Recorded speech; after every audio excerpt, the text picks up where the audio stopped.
Bon, bonjour à tous donc, et merci encore Dima d'être venu ce samedi après-midi à Tours. Nous avons découvert vos livres grâce à l'écrivaine Diane Meur qui nous les a recommandés et nous avons apprécié votre écriture et à chaque relecture encore plus. Et admiré la justesse du ton que vous utilisez pour parler de sujets délicats. Vos romans sont nourris de votre expérience. Aussi, nous espérons par nos questions ne pas être trop intrusifs, à défaut d'avoir la même délicatesse que vous.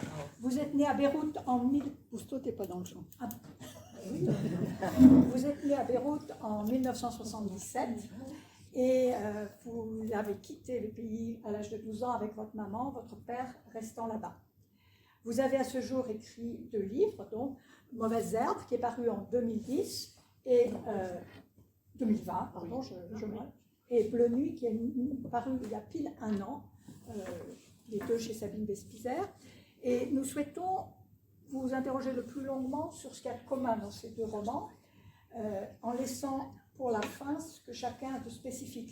Aussi, nous pensons que quand même pour ceux, mais il y a déjà plusieurs personnes qui m'ont dit vous avoir lu, mais pour ceux qui ne vous ont pas encore lu, nous pensons que ce serait bien d'avoir un résumé de chacun. Qu'on va faire, je vous laisse la parole pour dire que vous n'aimez pas trop faire ça. Oui, bonjour à tous. Merci pour votre présence. Merci pour l'invitation. Merci pour l'accueil chaleureux.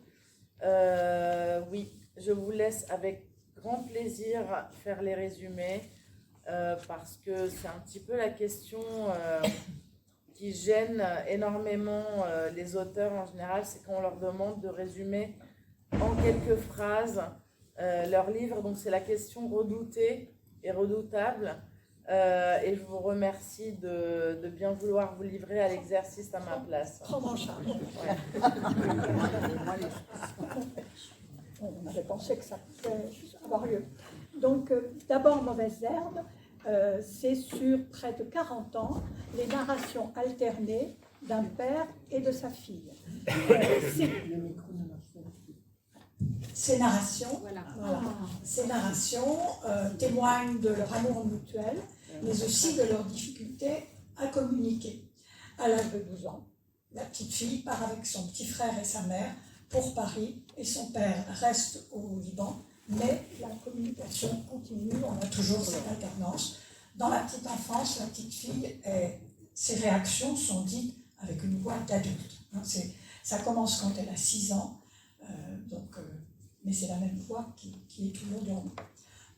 Dans Bleu Nuit, un homme profondément dépressif, à cause d'un événement de sa vie qui lui arrive quand même dans son isolement, décide de vivre à la rue.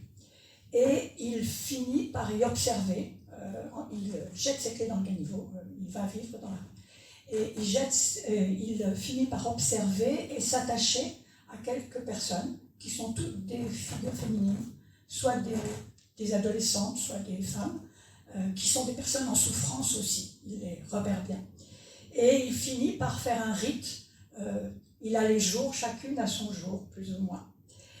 Nous suivons donc son histoire à cet homme, mais ça alterne avec des carnets où on a sa voix directe, des carnets que lui écrit et où sa vie passée est dévoilée. Donc il y a comme un suspense dans ce livre, ce n'est qu'à la fin du livre qu'on sait pourquoi il est dans cet état, enfin une des raisons de cet état. Voilà, donc pour les 2 livres. Merci.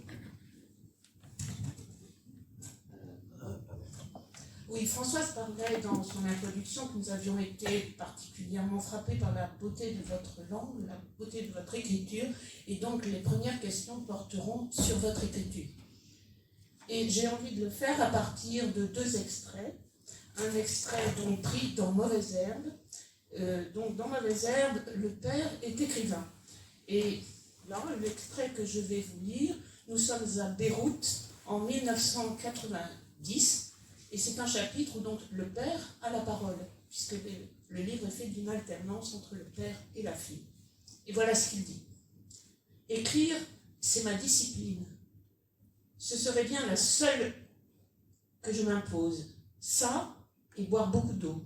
D'ailleurs, en plus du café et des cigarettes, il y a toujours un verre d'eau plein sur ma table. Je continue à prendre plaisir à écrire malgré tout, en dépit de tout. Je suis maître de mes mots comme personne. Tout ce que je fais d'autre est au mieux bancal, au pire absurde. C'est la seule chose qui me fait me sentir à ma juste place. Je sais que je le fais bien. Je sais que ça a du sens. Rien d'autre n'a autant de sens. Les mots, les phrases, les pages sont un pays que je réinvente en permanence. Je saute un peu. Je vais noircir des feuilles ce matin, comme chaque matin. Je vais chercher les bons mots, les mettre dans le bon ordre, pour en faire des vers ou des phrases et parler en silence. La feuille voit les lignes se dessiner et labourer mot après mot, silencieusement, le mutisme. C'est en silence que les bruits, les sons et la musique viennent graver le blanc et tuer le néant. Je tue le silence en silence, chaque matin. Chaque phrase respire en rythme, dans le rythme que je veux, dans le rythme que je lui dicte. Chaque mot respire avec la profondeur que je lui ordonne. Je tue le manque d'air, je tue le souffle court, chaque matin. Ça, c'était donc un extrait de Mauvaises Herbes.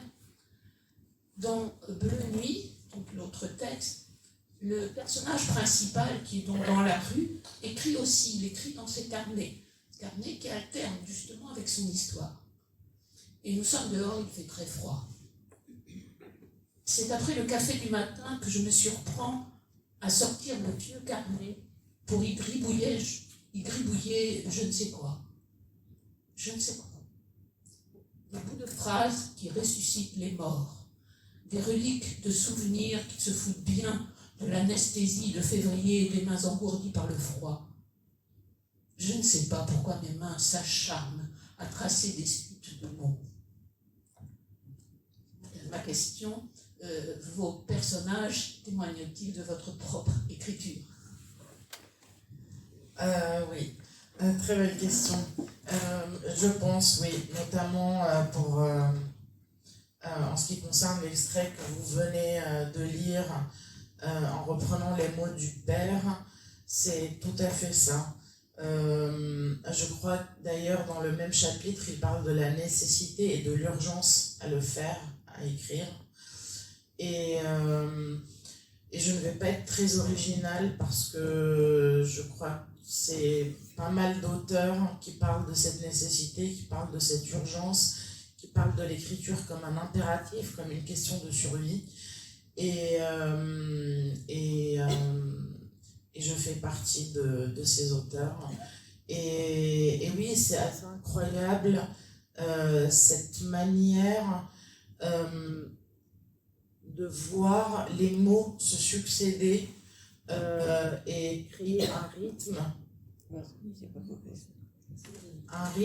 une musique. Et pour reprendre les mots du père, je crois que oui, c'est exactement ça, c'est faire la guerre à l'absurde. C'est faire la guerre à l'absurde, et c'est aussi, en reprenant ces mots, je crois le seul moment, le seul endroit où je me sens à ma place. En tout cas, il n'y a pas, je dirais peut-être aussi quand je suis avec ma fille, mais c'est autre chose. C'est autre chose parce que je suis la mère d'eux. Et quand j'écris, je ne suis plus ni l'épouse, ni la mère, ni l'étudiante à l'époque, ni... il n'y a plus rien qui existe, même mon éditrice n'est plus là. Le lecteur, désolé pour vous, mais le lecteur n'est pas là en réalité. Je ne m'adresse pas à un lecteur. Je crois d'ailleurs que c'est une très mauvaise chose de commencer à s'adresser à un lecteur. Mais par contre, je suis évidemment ravie que vous soyez là et que cette écriture ait du sens, parce que sinon elle n'en aurait pas. Si la deuxième vie du roman, c'est-à-dire après que j'ai fini de l'écrire, si cette deuxième vie n'avait pas lieu, qui est la vraie vie d'un livre et qui est sa rencontre avec ses lecteurs. Mais oui, il n'y a pas d'endroit où je me sens plus à ma place, Et c'est pour ça que c'est comme une sorte de pays, oui, de pays qu'on invente. Et vous savez, le premier sens du mot invention, en tout cas en archéologie, c'est découverte. Donc en fait, dans l'invention, il y a découvrir quelque chose, déterrer quelque chose. Et finalement, voilà, j'invente j'invente dans le sens de découvrir parce que c'est une vraie aventure. C'est une vraie aventure, l'écriture, où évidemment la forme est au service du sens et où j'entends ce que j'écris. Et pendant que je l'écris, d'où cette question de rythme et de respiration dont le père parle. Justement, on voulait parler de ce style et des particularités de votre écriture. Il y a de fréquents échos entre les chapitres qui concernent le père ou la fille dans Mauvaises Herbes, qui se manifestent par des reprises de phrases, juste avec quelques variantes. Alors il y a les odeurs qui sont décrites très citadines, souvent peu d'échappement mêlé à autre chose d'agréable. Il y a les mains qu'on retrouve 3 fois dans le roman. C'est avec la reprise, sa main, je la reconnaîtrai parmi des millions, plus la droite que la gauche pour la petite fille, etc. Et dans beaucoup des situations qu'on va lire plus tard, on retrouvera une phrase qui est reprise. Et il y a comme des psalmodies aussi. Je disais que ça faisait comme des antiennes, vos phrases qui sont reprises comme des refrains. C'est une respiration, on comprend que vous les entendiez, vos phrases.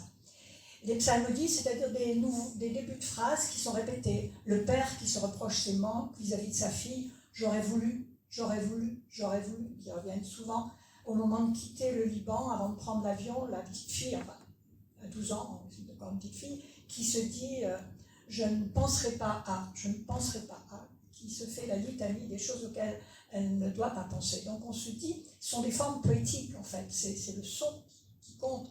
Et on se rappelle la petite fille, donc dans Mauvaises Herbes, qui veut imiter son père et qui a 8 ans, quand elle sait écrit des poèmes, un poème forcément triste qui s'appelle La mer, la nuit. Et on pense aussi au héros de Bleu Nuit, qui quand il écrit sur son carnet, cette écriture est assez poétique jusqu'à devenir vraiment des poèmes. Il écrit des poèmes. Donc notre question c'était, est-ce que votre première tentation n'aurait pas été la poésie? N'est-elle pas toujours la poésie et que vous avez trouvé un moyen? Je crois, c'est très juste. Et vous savez, quelle que soit la fiction, l'auteur met énormément de lui-même dedans. Et je crois que cette poésie, cette oralité aussi, et cette musique sont au cœur de ce que j'aime dans la littérature. Et finalement, vous savez, que ce soit en vers ou que ce soit en prose, finalement, ça ne fait pas une si grande différence. Mais en tout cas, oui, j'ai l'impression que j'ai quelque chose comme ça de très archaïque, un amour de la poésie très archaïque, mais vraiment depuis mon plus jeune âge, qui fait que la langue me vient avec ce rythme-là, avec ces répétitions, parce qu'il y a beaucoup de répétitions en poésie, évidemment. Et c'est évidemment que ce n'est pas gratuit. Évidemment aussi que le sujet s'y prête parce que les personnages sont d'une part le reflet l'un de l'autre, vraiment. C'est un roman qui fonctionne en miroir, ils se ressemblent énormément, d'où leur très grande difficulté à communiquer. Je crois que s'ils ne se ressemblaient pas tant, ce serait un peu plus simple. Et puis c'est aussi des personnages qui ont des obsessions. Et ces répétitions-là, ce rythme-là, il est au service aussi de ce sens-là.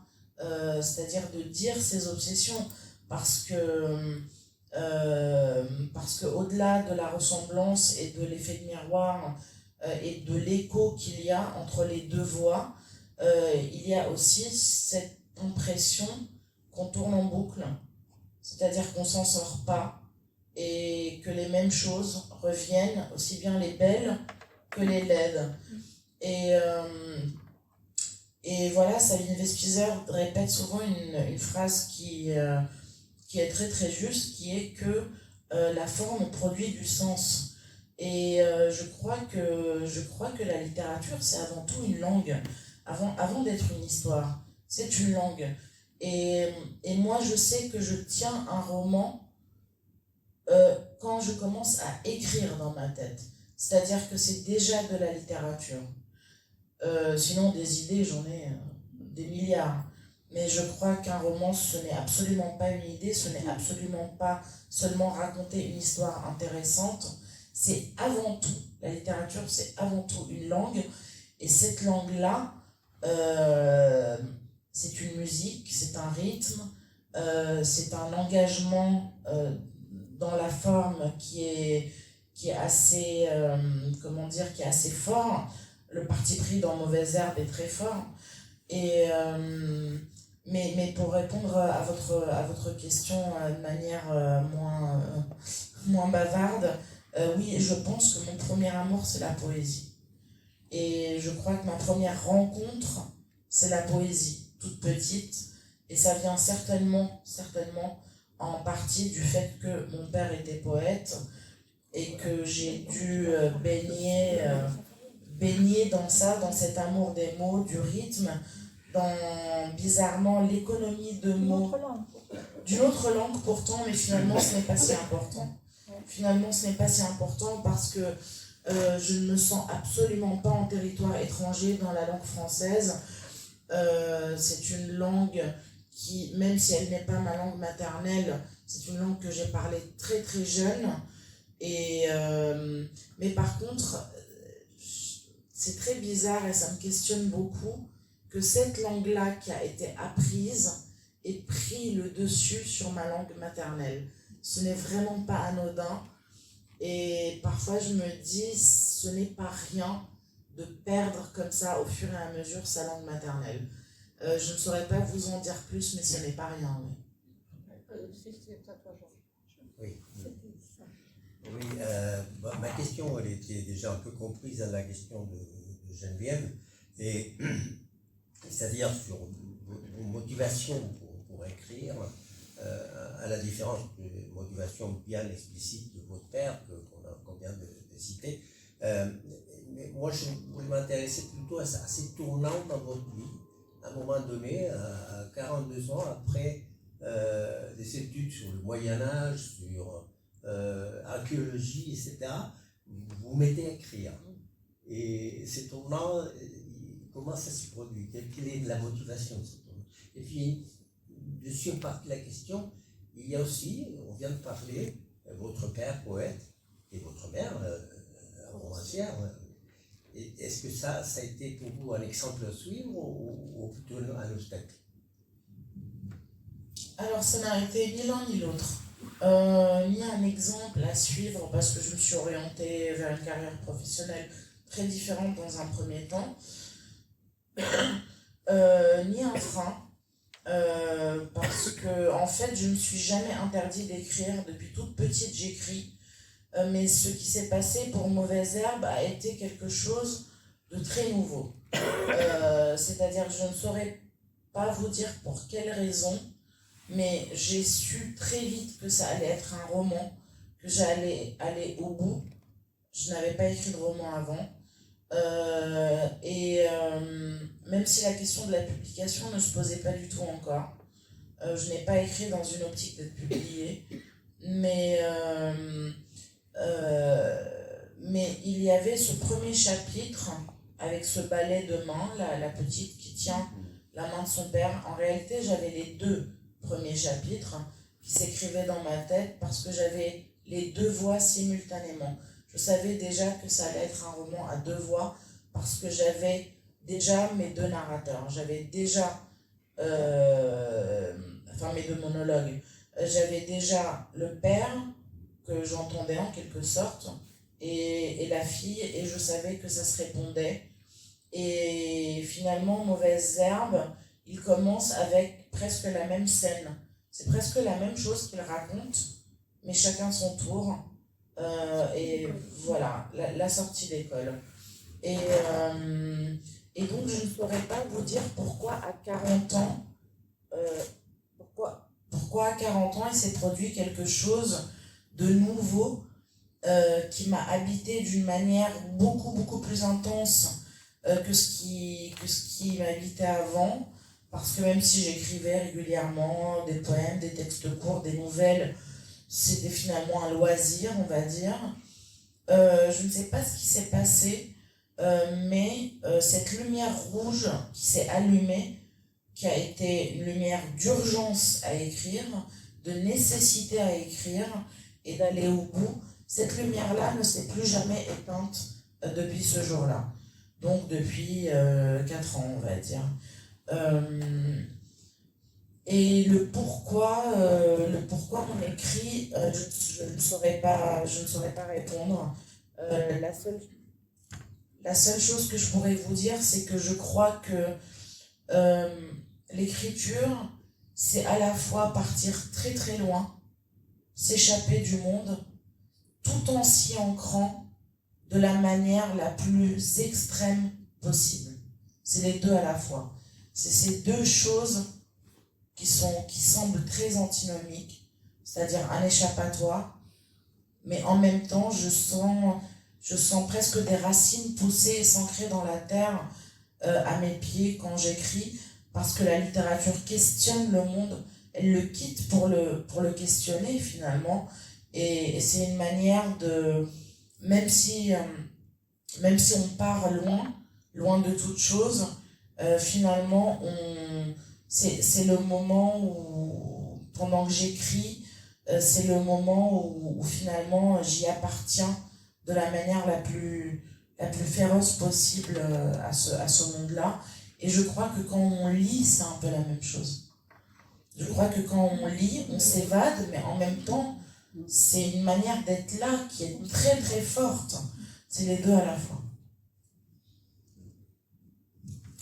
Merci beaucoup. Nous allons quitter l'écriture pour aborder ce qui nous a semblé les thèmes principaux communs donc aux deux livres: la mémoire, oubli, souvenir, la guerre et l'angoisse. Voilà donc ces 3 thèmes. Je prendrai pour le premier, à partir encore d'extraits de vos livres. Donc le mot oubli, c'est déjà un mot qui était apparu sur la bande-annonce de Mauvaises Herbes, oublié, Beyrouth. Le mot oubli est donc un des mots qui revient le plus dans les 2 romans. Extrait de Mauvaises Herbes. Je fais à chaque instant le grand écart entre ce qu'il faut oublier et ce qu'il faut se rappeler. Un peu plus loin. Ma mémoire est d'une désobéissance rare. Elle ne fait plus le moindre tri. Je m'acharne à l'anesthésier, à essayer d'y faire mourir ce qui doit mourir. Dans Bleu Nuit, j'ai retenu 2 petits extraits. Quand la rue aura fini son travail, qu'elle aura fini de faire exploser tous les murs de ma mémoire jusqu'à la dernière brique, qu'elle aura tout brûlé, qu'elle aura effacé jusqu'à la dernière miette toutes les dates, tous les corps et tous les prénoms, je trouverai la force d'y retourner. En l'occurrence, c'est retourner voir la mer. Et enfin, un dernier extrait, juste cette phrase: tu sais, toi, ma nuit, que vouloir oublier, c'est y penser tout le temps. Alors, peut-on dire que c'est cette lutte entre oublier et se souvenir qui articule vos romans? Oui, je pense. En tout cas, ce qui est sûr, c'est que la mémoire est un thème plus que central, et une mémoire en ruine. Une mémoire en ruine avec laquelle il faut composer, et je crois que ce n'est pas du tout anodin que moi, j'ai à composer avec une mémoire en ruine, que j'ai certainement essayé de faire taire à certains moments de ma vie, comme mes personnages, Mais je veux dire, le lecteur n'est pas dupe, parce que ce soit dans Mauvaise Herbe ou dans Bleu Nuit, cette espèce de guerre que les personnages essayent de livrer à leur mémoire, elle est complètement vaine et perdue d'avance, parce qu'on ne décide pas d'oublier. Oublier est un acte qui est complètement involontaire, et dans Bleu Nuit, il a beau essayer, d'ailleurs dans Mauvaise Herbe, l'alcool pour le père, et dans Bleu Nuit, toutes sortes de stupéfiants. Je veux dire, ils utilisent toutes les méthodes possibles et imaginables, et cette mémoire-là, elle est là. Et j'ose croire qu'aux premières pages, le lecteur le sait déjà. Enfin, je veux dire, qui a décidé d'oublier quelque chose de douloureux en y parvenant?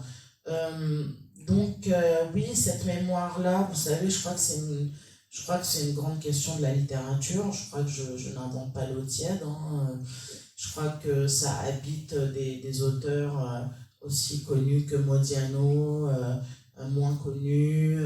Enfin, je veux dire, c'est un thème qui est vraiment qui a été largement questionné par la littérature, et c'est un thème évidemment qui me touche moi particulièrement, aussi bien dans mes lectures que dans mon écriture, parce que avant d'être une auteure, je suis avant tout une lectrice, et je n'ose pas imaginer qu'on puisse être écrivain sans être avant tout un grand lecteur.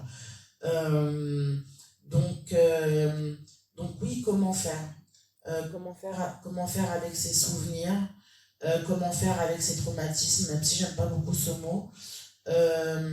Comment faire, vous savez, il y a tout ce lot d'expressions, je trouve, qui sont complètement vides de sens et très stéréotypées, qui sont tourner la page, faire son deuil, enfin, ce genre d'expression qu'on entend toujours, qu'on nous répète parfois dans des moments où on n'a pas du tout d'ailleurs envie de les entendre, parce qu'elles ne veulent absolument rien dire.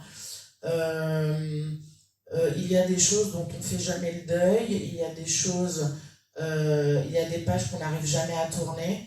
Le but, s'il y a un conseil qui aurait été judicieux à donner, c'est faire avec, je dirais faire avec, avancer malgré tout. Et donc, oui, évidemment que mon expérience personnelle et mes obsessions, parce que ce n'est pas par hasard qu'on retrouve les mêmes thèmes dans Mauvaise Herbe et dans Bleu Nuit, et je pense que dans le troisième, ce sera le cas aussi. Je pense que les auteurs ont des obsessions, et que finalement, on écrit presque toujours le même livre, mais autrement. En tout cas, pour dire les mêmes choses, pour poser les mêmes questions, ce serait plus juste, parce que évidemment qu'on n'y apporte pas de réponse, et que la littérature n'est pas là pour ça. Mais oui, voilà, j'ai mes obsessions, dont la mémoire, évidemment, occupe, parmi lesquelles la mémoire occupe une immense place. Je voudrais continuer avec ce deuxième thème, qui est le thème de la guerre. Donc, la guerre est plus en arrière-plan que réellement présente.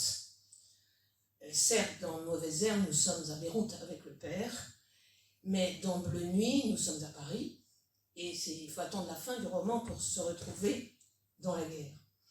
Et donc, nous n'avons jamais d'éclaircissement, de précision sur la guerre civile au Liban, qui sont les acteurs de cette guerre civile. C'est visiblement, c'est pas votre sujet. Mais je poserai ma question après, mais Georges va d'abord. Non, oui, on est toujours sur le même sujet, en fait. Ma question, c'est encore une fois un sous-titre du sujet soulevé par Geneviève. J'ai écouté récemment un entretien avec Sabine Boussou. Pour le public, Sabine Boussou vient d'obtenir le prix en cours de lycéen pour Beyrouth-sur-Seine. Et lui, comme vous, il est issu d'une famille libanaise arrivée en France pendant la guerre civile. Et il parle de son regard sur le Liban dans cet entretien. comme un regard à la fois proche et distant. Il se sent à la fois appartenir et ne pas s'y être complètement. En l'écoutant, j'ai pensé à certains de vos personnages dans vos livres où on ressent chez les personnages une proximité vis-à-vis du pays et des gens et en même temps un éloignement, une distance. Dans le cas d'une petite fille obligée à changer de domicile continuellement, on comprend la difficulté d'établir des liens, des attachements, et il faut ajouter en plus l'absence d'une appartenance religieuse, c'est une situation complètement insolite dans le conflit libanais. Mais aujourd'hui, quel est votre regard sur tout cela? Vous vous sentez proche ou distante? Vous savez, j'aime beaucoup Sabine, mais Sabine n'a pas du tout la même expérience que moi, c'est-à-dire qu'il n'est pas né et il n'a pas grandi au Liban. Donc déjà, on a deux histoires qui sont très très différentes. Mais peu importe, parce que ce que je vais vous répondre finalement n'a rien à voir avec ça. Je crois que mes personnages, ce n'est pas une question de Liban ou d'ailleurs, je crois qu'ils n'appartiennent à nulle part. Ils n'appartiennent à nulle part. C'est la question que je pose réellement, c'est celle de la marge. Ce n'est pas celle ni de l'exil, ni de la nostalgie, ni de si on est libanais ou français, non. Et d'ailleurs, le père le dit, partir n'est pas une question de géographie. Je reprends mot pour mot sa phrase.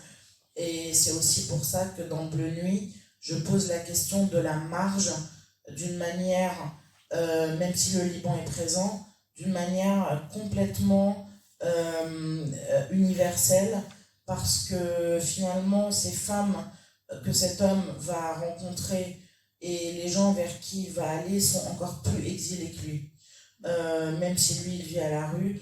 Donc, moi, ce qui m'intéresse, moi, ma grande rencontre, le premier roman majeur, ma première rencontre majeure en littérature, ça a été L'étranger de Camus, que j'ai lu à 13-14 ans. Et voilà. Et ce qui m'intéresse le plus en littérature était contenu finalement, et ce qui m'intéresse dans le monde était déjà contenu dans L'étranger.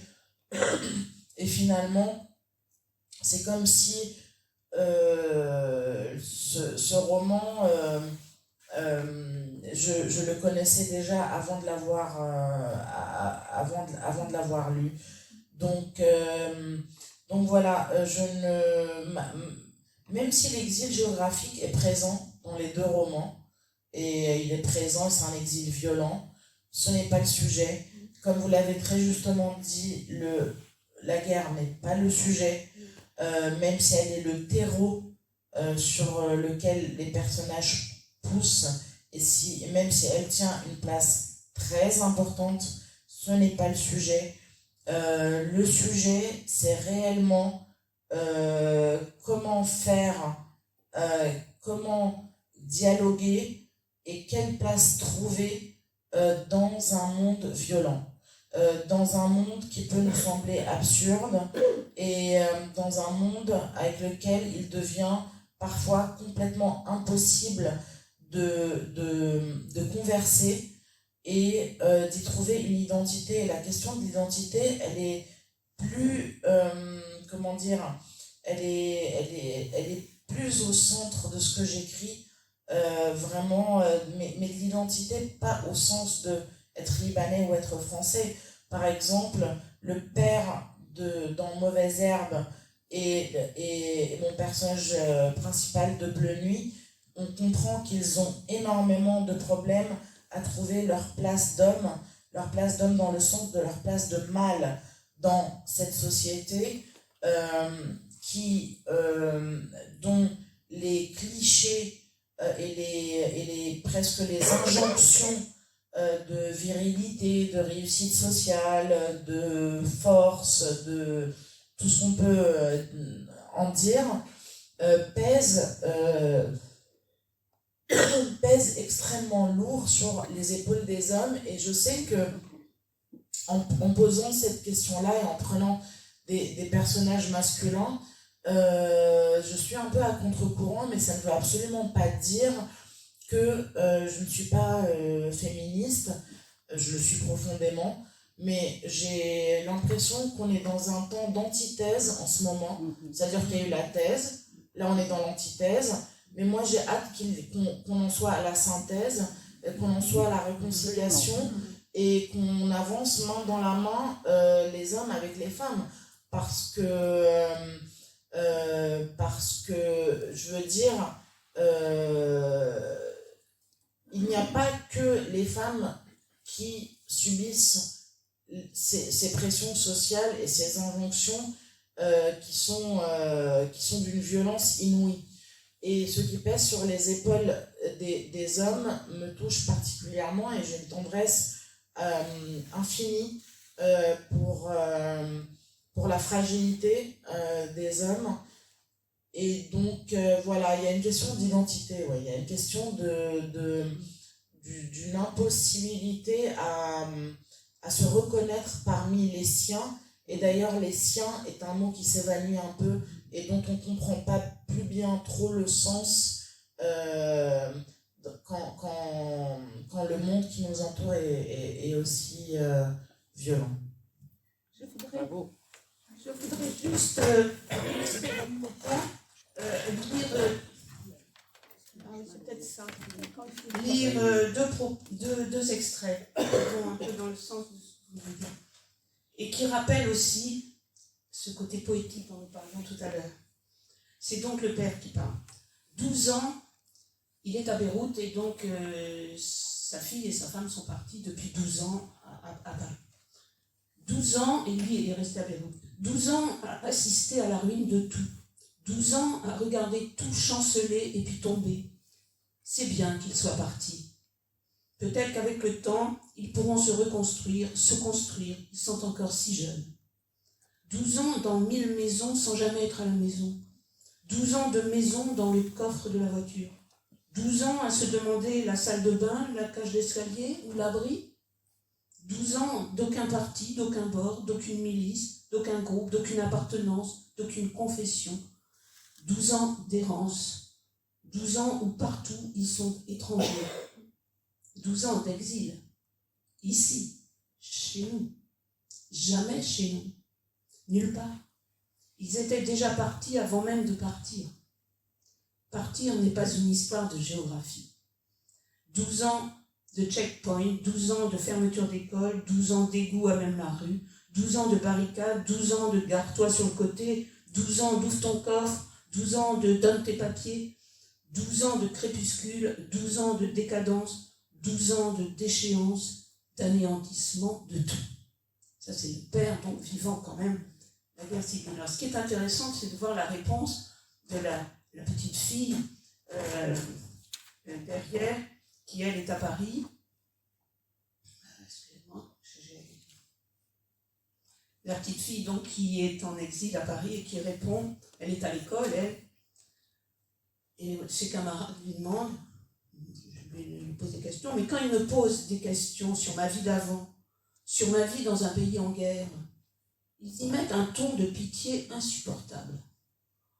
Moi, je n'avais jamais rien connu d'autre, et je m'étais habituée. La guerre, c'est pas aussi grave qu'ils le croient, ils n'y connaissent rien. Donc, la petite fille, répondant donc au père, il y a aussi face à la guerre, nous sommes dans Bleu Nuit, le jeune qui lui est là, carrément confronté à la guerre puisqu'il va être obligé de s'engager dans l'armée, là c'est vraiment un autre problème. Donc en effet, il va sembler quand même que face à la guerre, ce qui vous intéressait, c'était donc l'impact sur tous les individus. Bon, mais vous avez un peu répondu. Oui, bien sûr, c'est... vous savez,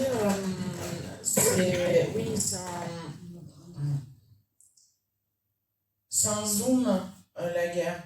C'est un zoom sur ce qu'il y a de pire en nous, qui est déjà là, qui est déjà en chacun, vu que tout le monde est capable de la faire apparemment, la guerre.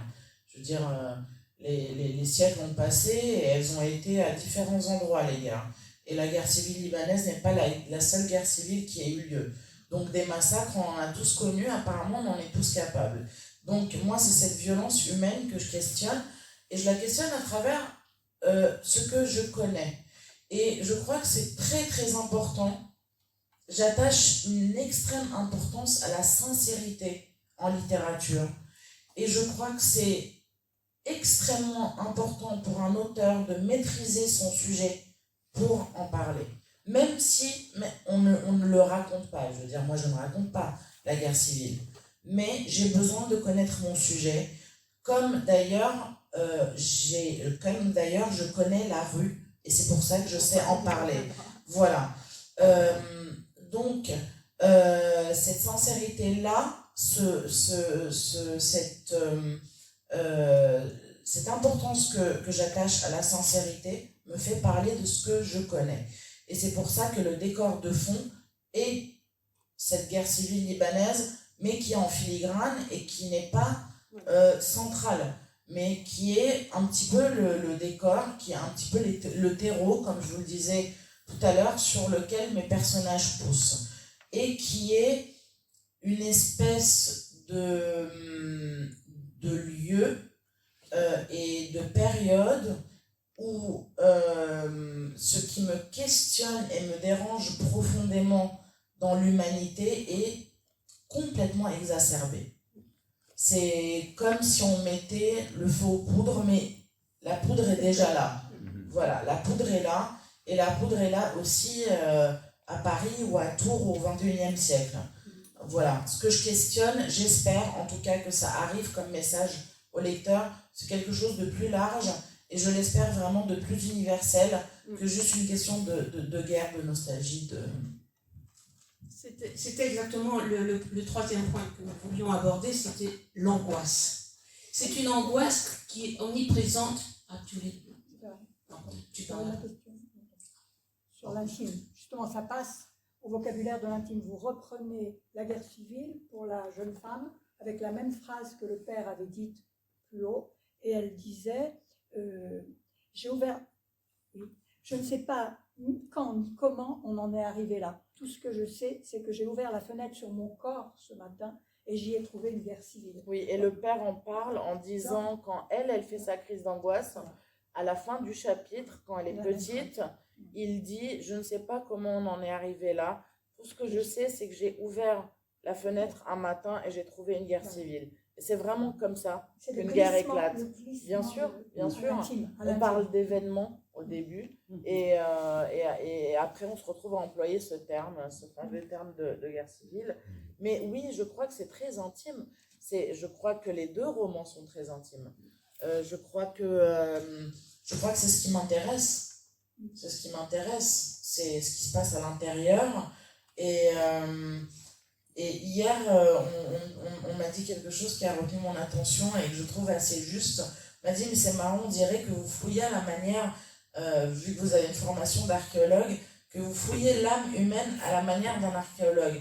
Et c'est vrai que finalement, dans les deux romans, plus on avance et plus on est dans les strates profondes de la psychologie des personnages. Donc oui, c'est tout à fait vrai. Oui, ça rejoint. Donc on revient en effet à ce thème de l'angoisse, donc je disais qui est omniprésent, qui pèse sur tous vos personnages. Et donc, si en effet on sent que c'est essentiellement né de la guerre peut-être, mais c'est plus généralement une angoisse existentielle. Complètement. Et donc nous pensons en particulier à toutes ces femmes qui apparaissent dans Bleu Nuit, c'est vraiment ça. Mais dans Bleu Nuit, il y a le personnage qui a décidé de vivre dans la rue. Il note dans ses carnets des extraits de textes d'écrivains célèbres.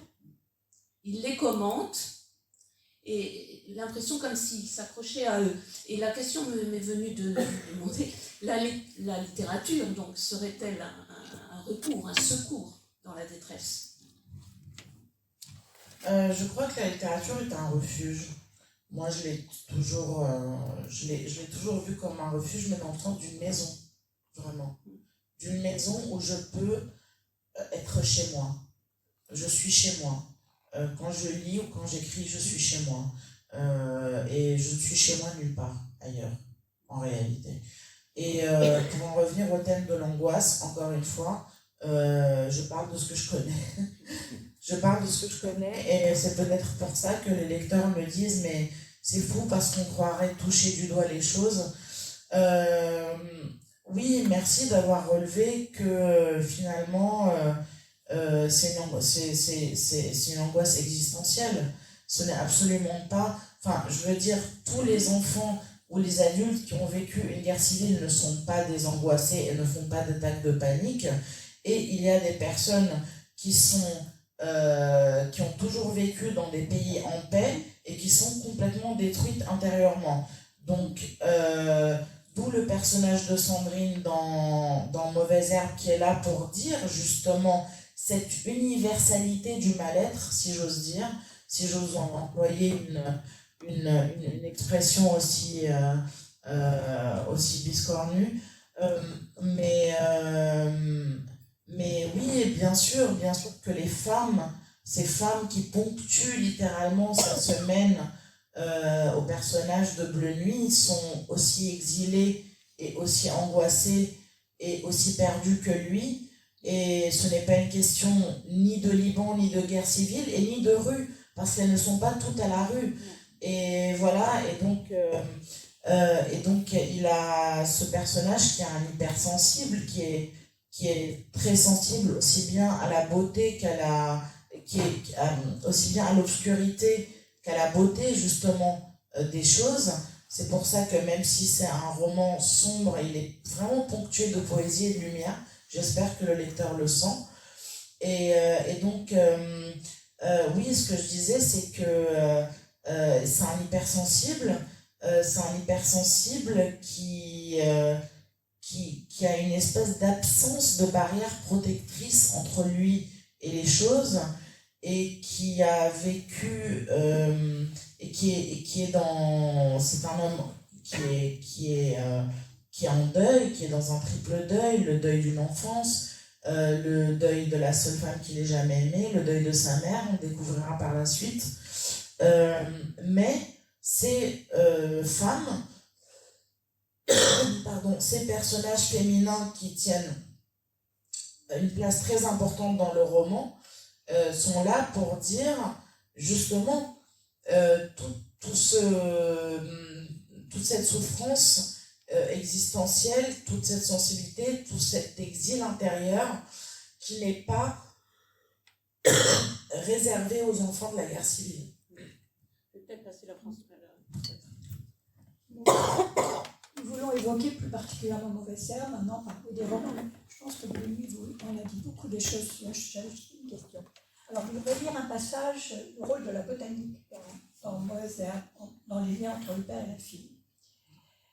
Pour engager la conversation, donc c'est la fille qui dit, pour engager la conversation, il me montre souvent telle ou telle plante en pot sur le balcon et m'apprend le nom de chacune d'elles. Il frotte sa main sur l'origan ou la marjolaine, j'enlève et me fait sentir ses doigts. Moi, je dis toujours que ça sent très bon et je lui demande quand ce sera la saison des prunes vertes, parce que j'aime bien les prunes vertes, mais aussi parce que j'ai remarqué qu'il aimait bien qu'on parle des saisons, des fruits, des plantes et des fleurs. Je lui demande s'il y avait des prunes vertes dans le potager de ma grand-mère. J'ai remarqué qu'il aimait bien me parler de l'ancien potager de ma grand-mère. C'est quand on s'occupe des plantes de la terrasse ensemble qu'il se rappelle le plus le potager de ma grand-mère. Je passe un peu plus loin. On aime parler de ces choses-là tous les deux. Et aussi, on n'est pas très doué, je crois, pour parler du reste. Donc la botanique sert de truchement de communication entre le père et la fille. Très souvent, ça revient. Quand ils sont à Paris, le père vient à Paris parfois, quand ils sont à Paris, ils ont un tropisme pour les jardins. Le jardin de Luxembourg, le jardin des plantes. Et donc, pourtant, le père, à un moment, a cette réflexion découragée, trop tard, en parlant de ses relations avec sa petite fille, trop tard pour parler d'autre chose que des prunes vertes, des jasmins et des potagers. Pourtant, plus qu'une faute de mieux, on a l'impression que c'est une faute de mieux de parler des plantes dans ce moment-là. Au contraire, on peut y voir une transmission de moments heureux de la grand-mère jusqu'à Paris, la fille de la fille, puisqu'elle a une petite fille, la fille le principal personnage. Et cette transmission, c'est une transmission de moments heureux qui font comme un contrepoint dont on avait un peu besoin contre les rites mortifères et la guerre. C'est les deux à la fois. C'est les deux à la fois. C'est pour se parler de ce qui est beau. Pour partager cet amour de la poésie, cet amour des belles choses de la vie, de la nature, mais c'est aussi pour éviter de parler. C'est pour éviter de parler du reste, parce que finalement, qu'est-ce qu'on aurait à en dire? Et puis parce que c'est des taiseux, je me rends compte que le personnage dans le lui ne parle pas du tout non plus, juste à l'instant. C'est des taiseux, c'est des pudiques, et ils attachent une importance vraiment incroyable aux mots. C'est-à-dire qu'ils savent que les mots sont une arme. Il ne faut pas oublier que dans un contexte de guerre civile, la violence, elle n'est pas que physique, elle n'est pas que dans les bombes ou dans se faire tabasser quelque part, elle est très verbale. Elle est très très verbale, donc ils entendent vraiment des choses très très laides, partout, aussi bien lui qu'elle. Et je crois aussi que ce silence est un silence qui est assez classique, parce que on peut presque parler de silence traumatique finalement. Vous savez, quand un enfant commence à ne plus parler, à ne plus s'opposer, à ne plus faire de caprices, c'est là qu'il faut s'inquiéter. Et finalement, c'est ça, c'est un silence qui n'est pas très original, même si c'est des grands pudiques et c'est des grands taiseux, et qu'ils attachent beaucoup d'importance au sens et au poids des mots. Mais cette botanique-là, c'est beaucoup la mémoire aussi. C'est beaucoup la mémoire, et c'est pas par hasard qu'ils échangent sur le potager de la grand-mère. Finalement, le potager de la grand-mère, c'est un Eldorado perdu. C'est un peu la métaphore de ce qui était et qui n'est plus. En plus, le village est un territoire occupé, donc il n'y va plus, il n'y va plus du tout à son village, le père. Et elle ne connaît pas le village où son père a grandi. Et oui, il y a une espèce d'enfance comme ça, dans la nature, de son père qui la fascine. Et je dirais que la botanique, c'est presque une langue. Ça devient presque une langue qu'ils se parlent, tous les deux. Ils s'inventent une langue pour parvenir à communiquer un peu. Et c'est celle des plantes. Et je crois que c'est pas que pour eux deux que la botanique veut dire la mémoire. Je crois qu'elle veut dire la mémoire pour nous tous, parce que c'est très très très récent dans l'histoire de l'humanité, et là c'est l'archéologue qui parle, c'est très récent qu'on se soit éloigné de la nature. Très récent. C'est-à-dire que quand on voit que l'histoire de l'humanité se compte en en termes de centaines de milliers d'années, et que ça fait quoi, allez, 100 ans, un peu plus de 100 ans, qu'on s'est un peu éloigné de la nature et qu'on vit dans nos grandes villes, à la révolution industrielle, exactement. Donc c'est rien, c'est complètement rien. Il y a quelque chose de mémoire archaïque, invincible, dans notre rapport à la nature. Et je crois que c'est pas pour rien qu'on assiste en ce moment à une espèce de retour au vert.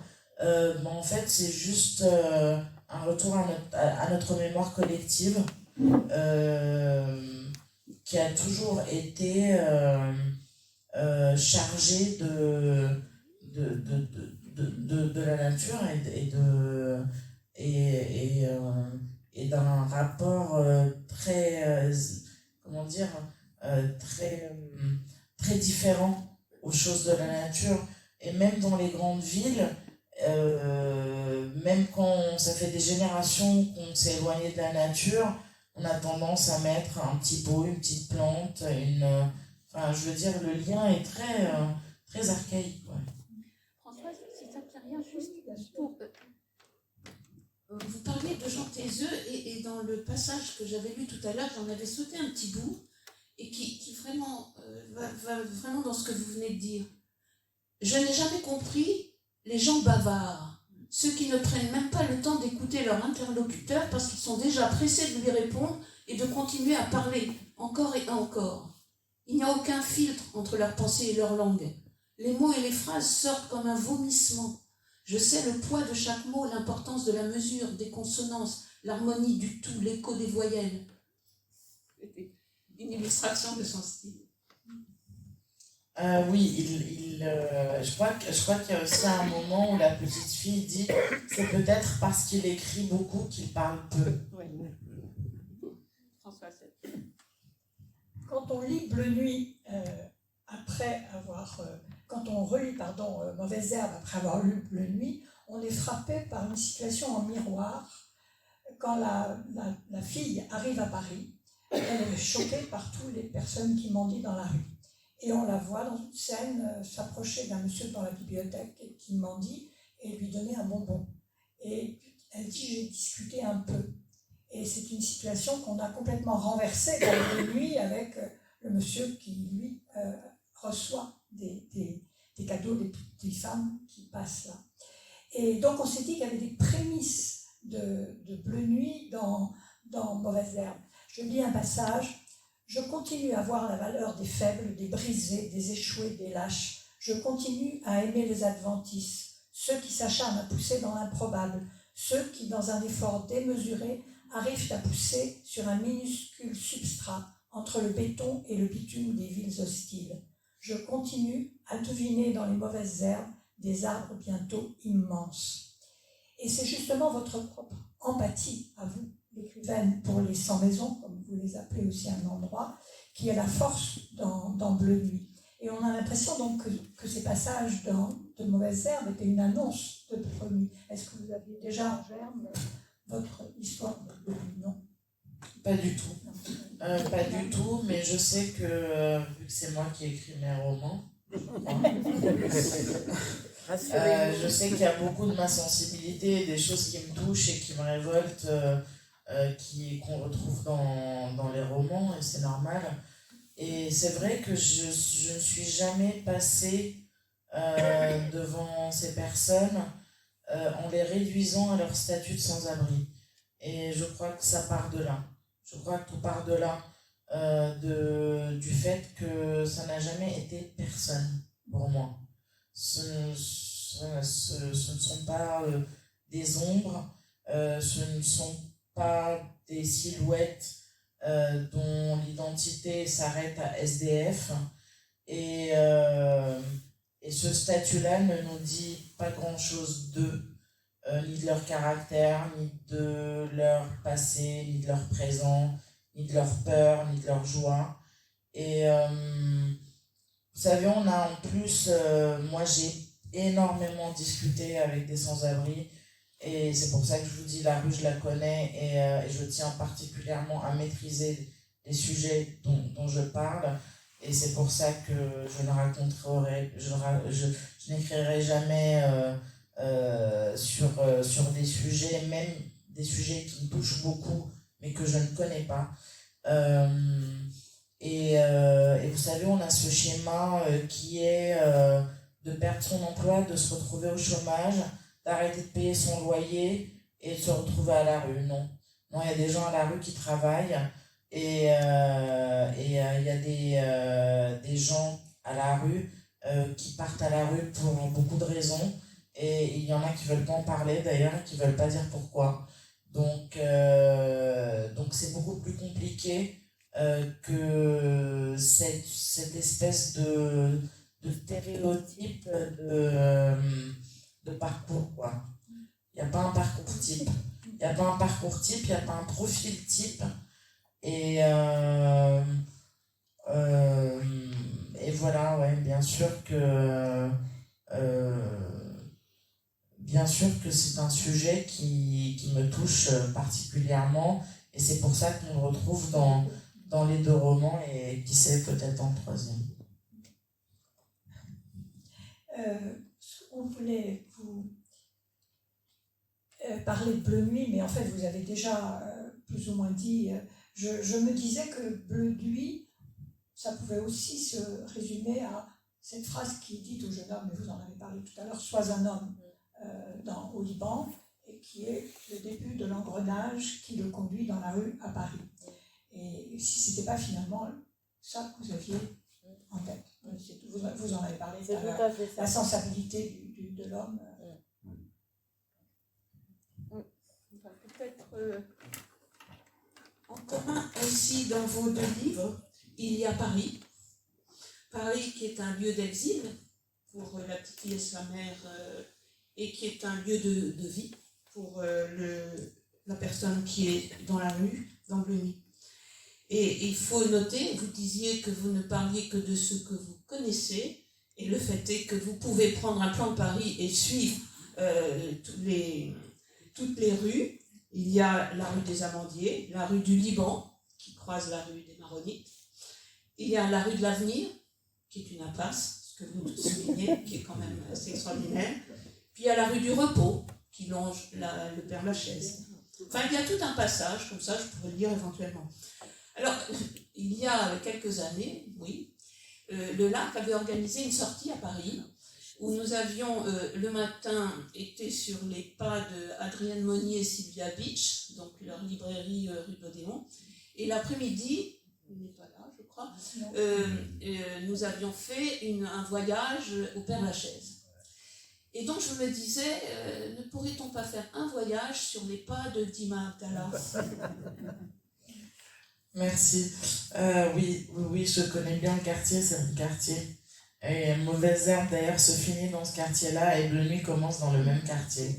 Et vous savez, mon héros de Bleu Nuit, je le voyais presque finalement, je le voyais presque dans les rues, quoi. Ouais, vraiment. J'avais l'impression qu'il existait vraiment et que j'allais le croiser au détour d'une ruelle et c'est assez extraordinaire de se sentir aussi intimement proche de ces personnages. Et c'est pour ça que ça a été un roman qui a été difficile pour moi à lâcher, à laisser partir. Et ça a été un roman difficile aussi pas à oublier, parce qu'on n'oublie pas, mais à laisser derrière soi. Et avant de commencer l'écriture d'autres choses, ça m'a pris beaucoup de temps. Beaucoup de temps. Est-ce que je pourrais lire encore un petit passage de votre quartier, justement, où vous vous promenez? Donc, c'est mon quartier. C'est mon quartier que j'appelle maintenant mon quartier. J'aime le fait qu'il soit tout en pente. J'aime la rue de Ménilmontant et la vue sur tout Paris quand je la redescends le matin après l'avoir gravie pour atteindre l'école. J'aime que la rue de Ménilmontant soit difficile à monter. J'aime la rue de la Mare et la rue des Cascades.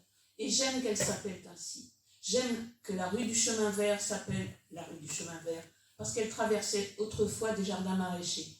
J'aime qu'il y ait une rue des maraîchers. J'aime qu'il y ait une rue des mûriers, une rue des Bluets, une rue de la Plaine et un passage qui s'appelle le passage du ruisseau de Ménilmontant. Ça ne me fait ni chaud ni froid qu'il y ait à 2 pas de chez moi une rue qui s'appelle la rue du Liban et une autre qui s'appelle la rue des Maronites. voilà. Merci beaucoup. Peut-être nous pourrions donner la parole au public.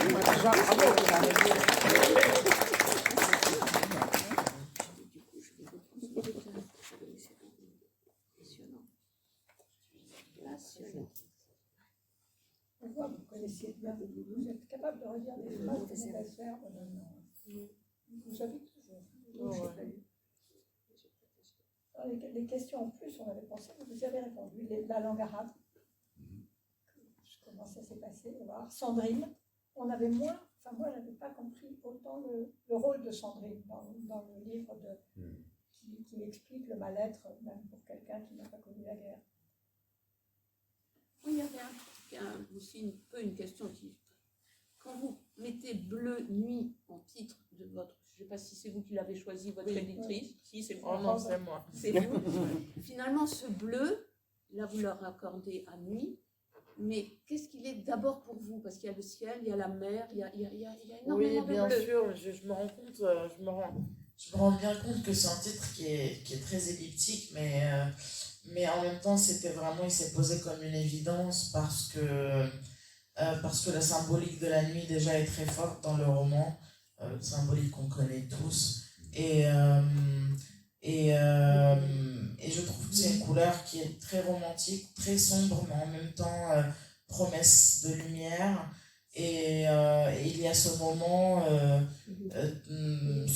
vraiment marqué au fer rouge, la couleur marquée au fer rouge dans la rétine de mon héros, qui est cette couleur bleu nuit du ciel, finalement la nuit où tout a basculé, où tout a basculé pour lui. Donc finalement, je me dis qu'il n'est pas si mal trouvé que ça.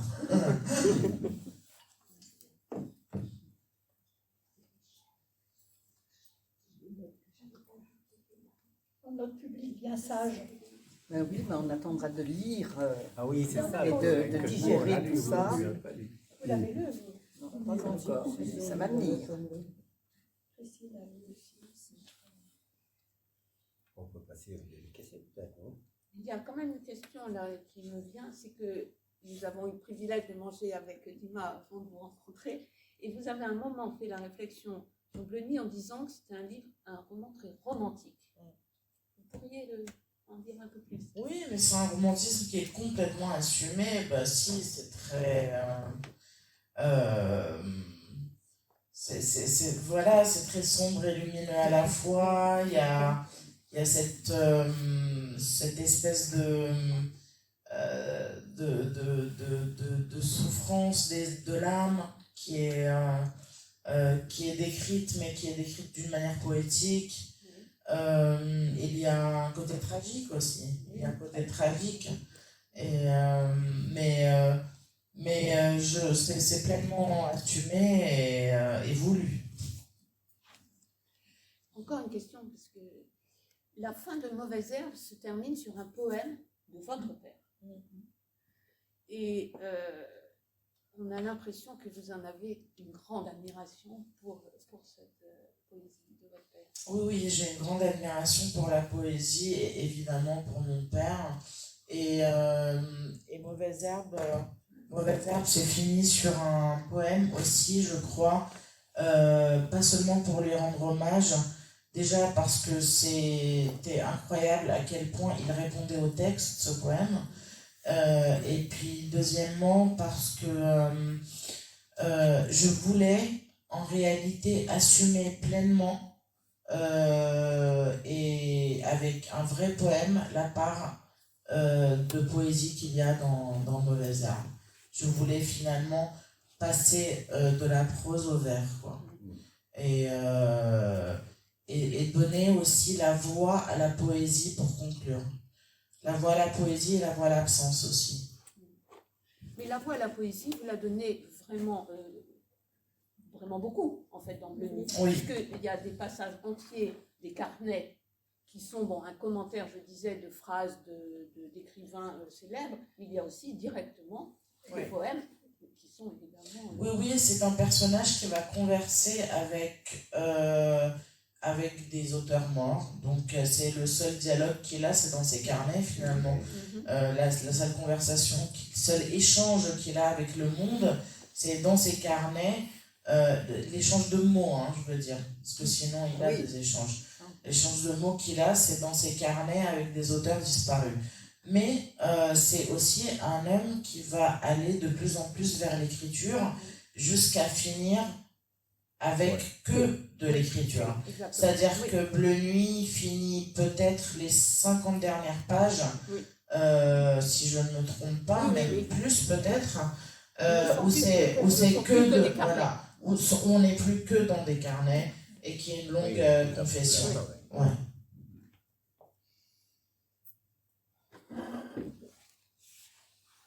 voilà, il ne vous reste plus qu'à le lire, ce livre compagnie. Oui, On voilà. voit qu'il y a des livres à vendre. Il y a des livres là à disposition et Dima à votre disposition On le aussi. Et je suis à votre disposition aussi. On Je ne vais trouve pas m'asseoir là. de poèmes dessus.